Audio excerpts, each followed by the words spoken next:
Hi Cedar class, Miss Clancy here, and I am going to give you your first literacy lesson of the week.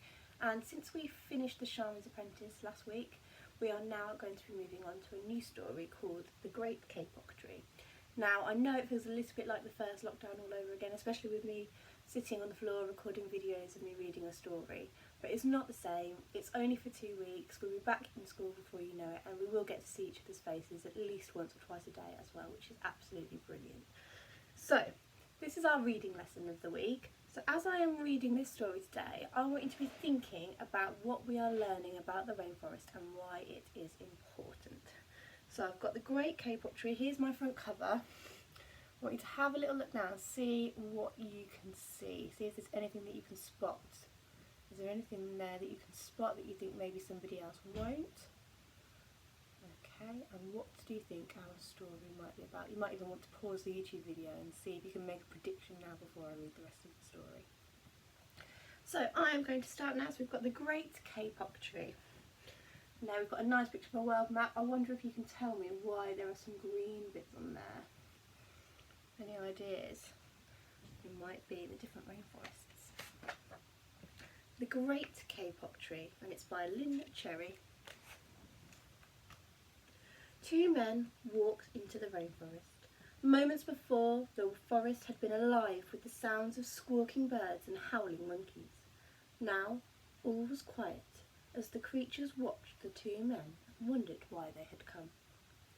The larger man stopped and pointed to a great kapok tree. Then he left. The smaller man took the axe that he carried and struck the trunk of the tree. Whack! Whack! Whack! The sounds of the blows rang through the forest. The wood of the tree was very hard. Chop! Chop! Chop! The man wiped off the sweat that ran down his face and his neck. Whack! Chop! Whack! Chop! Soon the man grew tired. He sat down to rest at the foot of the great kapok tree. Before he knew it, the heat and the hum of the forest had lulled him into his sleep. So there is our man, look, at the bottom of the tree. Why do you think he is there? What is he doing? He is beginning to cut down this tree, and we can see just here the little cut that he has made so far. But it's made him a little bit tired, so he's now going to have a nap. A boa constrictor lived in the kapok tree. He slithered down to the trunk to where the man was sleeping. He looked at the gash the axe had made in the tree. Then the huge snake slid very close to the man and hissed in his ear, "Senor, this tree is a tree of miracles. It is my home where generations of my ancestors have lived. Do not chop it down." And we can see there our snake whispering into our man's ear. And what's he saying?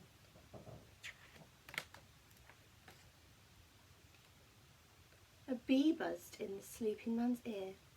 "Senor, my hive is the kapok tree, and I fly to the tree, from tree, from flower to flower, collecting the pollen. In this way I pollinate the trees and the flowers throughout the rainforest. You see, all living things depend on one another." So now we've got the bee, and he's telling him why he shouldn't be cutting down a tree. He uses it, his hive is in the tree, that he uses to pollinate the entire rainforest. And there is our sleeping man, look, with all the insects around him. A troop of monkeys scampered down from the canopy of the kapok tree. They chattered to the sleeping man, "Senor, we have seen the ways of man. You chop down one tree, then come back for another and another. The roots of these great trees will wither and die, and there will be nothing left to hold the earth in place. When the heavy rain comes, the soil will be washed away, and the forest will become a desert." And there we can see all of the monkeys. So what reason have they given that he shouldn't cut down a tree? They've said we don't want everything to be washed away and our lovely, beautiful rainforest to become a desert. A toucan, a macaw, and a cock of the rock flew down from the canopy.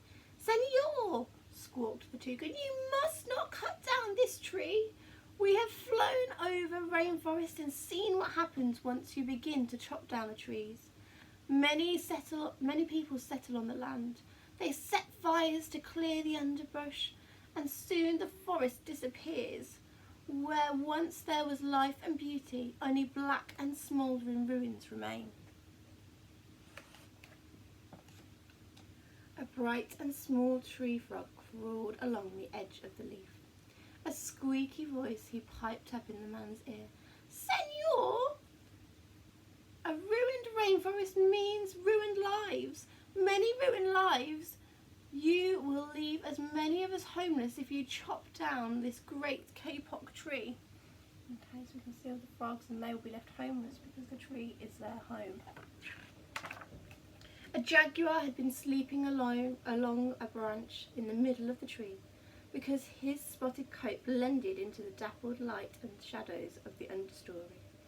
No one had noticed him, but now he leapt down and padded slightly over to the sleeping man. He growled in his ear, "Senor, the great kapok tree is home to many birds and animals. If you cut it down, where will I find my dinner?" 4 tree porcupines swung down from branch to branch and whispered to the man, "Senor, do you know what animals and humans need in order to live? Oxygen. And Senor, do you know what trees produce? Oxygen. If you cut down the forests, you will destroy that which gives us all life." Several anteaters climbed down to the kapok tree with their young clinging to their backs. The unstripped anteater said to the sleeping man, "Senor, you are chopping down the tree with no thought for the future, and surely you know that what happens tomorrow depends on what you do today. The big man tells you to chop down a beautiful tree. He does not think of his own children, who tomorrow must live in a world without trees." A 3-toed sloth had begun climbing down from the canopy when the men first appeared. Only now did she reach the ground. Plodding ever so slowly over to the sleeping man, she spoke her deep and lazy voice in his ear. "Senor, how much is beauty worth? Can you live without it? If you destroy the beauty of the rainforest, on what would you feast your eyes?" A child from the Yanomamo tribe who lived in the rainforest knelt over the sleeping man. He murmured in his ear, "Senor, when you awake, please look upon us all with new eyes." The man awoke with a start. Before him stood the rainforest child, and all around him staring were the creatures who depended upon the great kapok tree. What wondrous and rare animals they were. And then you can see all the different creatures that have come to warn him. The man looked about and saw the sun streaming through the canopy. Spots of bright light glowed like jewels amidst the dark green forest.